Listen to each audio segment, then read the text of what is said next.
Hallo zusammen und herzlich willkommen zum Weltgestalter, wo es darum geht, wie wir als Kinder Gottes die Schöpfung nachhaltig prägen. Mein Name ist Nicole Heimann, ich bin Künstlerin, evangelische Theologin und Autorin vom Buch Weltgestalter. Im letzten Video haben wir darüber geredet, wer der Mensch ist, was ihn ausmacht und was es aus christlicher Perspektive heißt, wenn er Ebenbild Gottes ist. Heute gehen wir einen Schritt weiter, nicht was ist der Mensch, sondern was will der Mensch. In anderen Worten, was macht den Menschen satt? Oder wie hat er ein Leben, was wirklich erfüllt ist?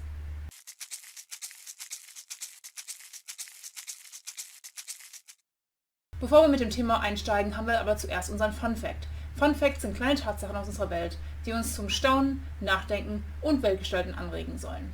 Heutiger Fun Fact zum Beispiel: Die Küstenseeschwalbe ist der Vogel, der pro Jahr am längsten Flugstrecken zurücklegt. Er fliegt von Grönland oder Alaska bis runter zur Antarktis und zurück. Das sind etwa 50.000 Kilometer.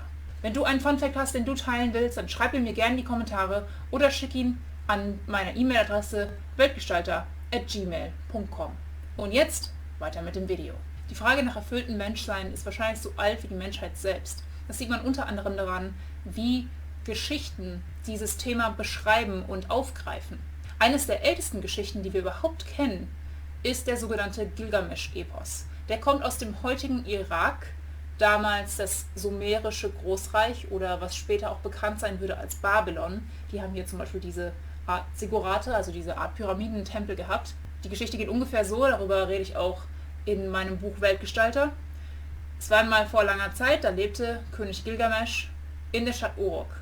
Doch er nutzte seine Macht zu brutalen Zwecken. Noch dazu ging er auf viele Abenteuer und Reisen mit seinem besten Freund. Er erlegte Ungeheuer, er zerstörte Wälder, überquerte Flüsse und Täler und sonst was. Nichts konnte ihn aufhalten und auch rein gar nichts. Und dann kam er irgendwann von seinen ganzen Abenteuern zurück.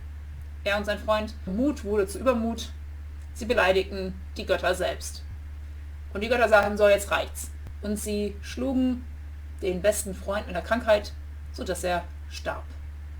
In dem Moment brach Gilgamesch zusammen. Er dachte so, hoppla, die ganze Zeit habe ich getan und gelassen, was ich wollte, aber jetzt plötzlich merke ich, mein bester Freund stirbt. Bin ich jetzt als nächstes dran? Werde ich etwa auch sterben? Und wenn das so ist, was muss ich machen, um hier ein sinnvolles Leben zu haben? Das, was ich bisher gemacht habe, das ist gar nicht wirklich erfüllend. Und wieder geht er auf Reisen, bis ans Ende der Erde, bis er dort einen Priester trifft, der die Pflanze der ewigen Jugend ihm überreicht. Gilgamesch geht mit diesem Priester Richtung Heimat zurück, aber auf dem Weg verliert er die Pflanze wieder. Gilgamesch ist total traurig. Er denkt sich, ich habe mir doch so viel Mühe gegeben und alles versucht und wenn nicht mal diese magische Pflanze mich erfüllt, ja, was mache ich dann? Aber der Priester gibt ihm einen guten Rat. Leb dein Leben, genieße es, aber tu es mit Verantwortung vor den Göttern und den Menschen. In anderen Worten, tu gute Werke und sei einfach ein guter Mensch, dann wirst du ein erfülltes Leben haben. Gilgamesch nimmt diesen Rat an, er kehrt nach Uruk zurück, er wird fortan ein guter König und er baut die Stadtanlagen, zum Beispiel diese Ziggurate, aus. Und auch wenn er nicht ewig lebt, findet er so etwas wie Erfüllung im Leben. Anhand dieser uralten Geschichte merken wir, wie Bedürfnisse und Erfüllung der Bedürfnisse einfach so alt ist wie die Menschheit selbst. In der heutigen Soziologie merken wir, dass diese Frage nach Bedürfnissen auch sehr wichtig ist. Es gibt einen Psychologen, der heißt Abraham Maslow. Und Maslow, der ist bekannt dafür geworden im 20. Jahrhundert für die sogenannte Maslow-Pyramide. Also wir wechseln von dieser Pyramide von Gilgamesch rüber zur Maslow-Pyramide. Die sagt im Grunde genommen, dass jeder Mensch, egal in welcher Kultur, bestimmte Grundbedürfnisse und andere Bedürfnisse hat. Und diese Bedürfnisse sind in verschiedenen Kategorien unterteilt. Heute gehen wir mal nur auf die 3 wichtigsten. Die erste wichtigste Kategorie, das sind die Grundbedürfnisse. Also so etwas wie Essen, Trinken, eine Wohnung, aber auch Sicherheit, also dass man nicht in einem Kriegsgebiet leben will und nicht ständig Angst um seine körperliche und geistige Sicherheit haben muss. Das sind also die Grundbedürfnisse. Wenn wir das erfüllt haben, dann kommt es zu den Sozialbedürfnissen. Und das sind so Sachen wie Freundschaften oder Status, dass man irgendwie erkannt wird und gern gesehen wird, wertgeschätzt wird in seiner Gruppe. Das sind Sozialbedürfnisse. Und wenn auch die erfüllt sind, dann kommt eine dritte Kategorie in den Vordergrund.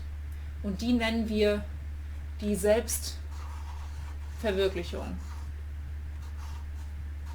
Also, wer bin ich? Was kann ich? Was will ich im Leben? Nicht nur, was will meine Familie oder meine Freunde oder meine Gemeinde, sondern was will ich?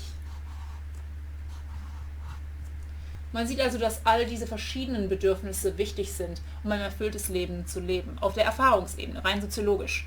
Und da ist es egal, ob du im Kriegsgebiet lebst oder in einem großen Palast irgendwo. Du brauchst eben dein Essen und Trinken, du brauchst eine soziale Gruppe, deine Freunde, aber auch irgendwie deine Überlegung, was will ich eigentlich? Also jeder Mensch hat Bedürfnisse. Auch Gilgamesch hatte Bedürfnisse, auch du hast Bedürfnisse, ich habe Bedürfnisse. Das ist nicht das Problem. Das Problem ist nur, wie erfüllen wir unsere Bedürfnisse? Und wie macht das uns glücklich oder inwieweit erfüllt es uns wirklich? Gilgamesch hat die Strategie gehabt, ich erfülle mich meine Bedürfnisse, indem ich alle Leute unterdrücke, indem ich nehme, was ich will. Hat aber nicht funktioniert. Was funktioniert dann? Wenn wir aus christlicher Perspektive schauen, dann hilft folgender Gedanke, dass sich vorzustellen wie ein Gegensatz zwischen Waisenkind und Königskind. Was meine ich damit? Ein Waisenkind, das ist jemand, der keine Eltern hat, der folglich für seine eigenen Bedürfnisse kämpfen muss. So wie Gilgamesch. Ich habe nie genug, ich brauche immer mehr, weil es gibt ja nicht genug. Und es gibt niemanden, der mir diese Bedürfnisse erfüllt. Ich muss selber ran. Vorteil daran, du kannst machen, was du willst. Du hast niemanden, der dir über die Schulter schaut und der dir irgendwie sagt, was zu tun ist. Nachteil daran, du hast nur deine eigenen Kapazitäten um dich zu erfüllen. Und egal was du machst, du wirst immer irgendwie zu kurz kommen, weil es immer irgendjemanden gibt, der es besser kann oder irgendwie anders macht und dann will man irgendwie mehr und dann ist man irgendwie nie zufrieden. Das aber ist nicht das, wo Gott uns lassen will, sondern die gute Nachricht des Evangeliums ist, wir haben die Einladung, Kind Gottes zu werden. Letzte Woche haben wir darüber geredet, Ebenbild Gottes zu sein. Jeder von uns ist Ebenbild Gottes, egal ob wir das ausgesucht haben oder nicht, weil wir eben von Gott geschaffen sind in seinem Ebenbild. Kind Gottes ist was anderes. Kind Gottes ist nicht jeder, sondern Kind Gottes ist derjenige, der sich in ein Vertrauensverhältnis mit Gott, dem Vater, befindet. Das ist ja die gute Nachricht des Evangeliums. Gott kommt zu uns und will Gemeinschaft mit uns. Und das hat er gezeigt, vor allen Dingen in der Beziehung mit Jesus Christus, also Gottes Sohn. Gott kam auf die Welt und hat gezeigt, wie Leben mit Gott als vertrauensvollem Vater aussieht. Und wenn wir an Jesus glauben, dann können wir sozusagen auch in diese Familie hinein adoptiert werden. Das ist also ein großer Teil des Evangeliums. Wir sind nicht mehr Sklaven der Furcht, wir sind nicht mehr Waisenkinder, die auf uns allein gestellt sind, sondern wir sind Kinder Gottes. Das wird auch in Römer 8 zum Beispiel so beschrieben. Kinder Gottes. Wir haben Status, wir haben Aufgabe, wir haben einen Platz, so wie wir letzte Woche gesagt haben, und zwar speziell umso mehr, wenn wir in die Familie Gottes hinein adoptiert werden, wenn wir Kind Gottes werden. Und das kannst du eben machen, indem du in Beziehung mit Gott lebst, indem du zum Beispiel sagst, hey Gott, ich möchte dir gehorchen, ich möchte das tun, wie du Leben vorstellst. Ich möchte nicht mehr nur um mich selber mich drehen, sondern ich möchte auch das tun, was du willst. Und das bedeutet, dass wir ein Stück unsere Autonomie aufgeben, indem wir indem wir uns in diese Beziehung begeben, sind wir eben nicht mehr nur auf uns allein gestellt, aber dadurch öffnet sich auch ganz viel für uns. Alle Ressourcen, alle Möglichkeiten Gottes öffnen sich uns auch.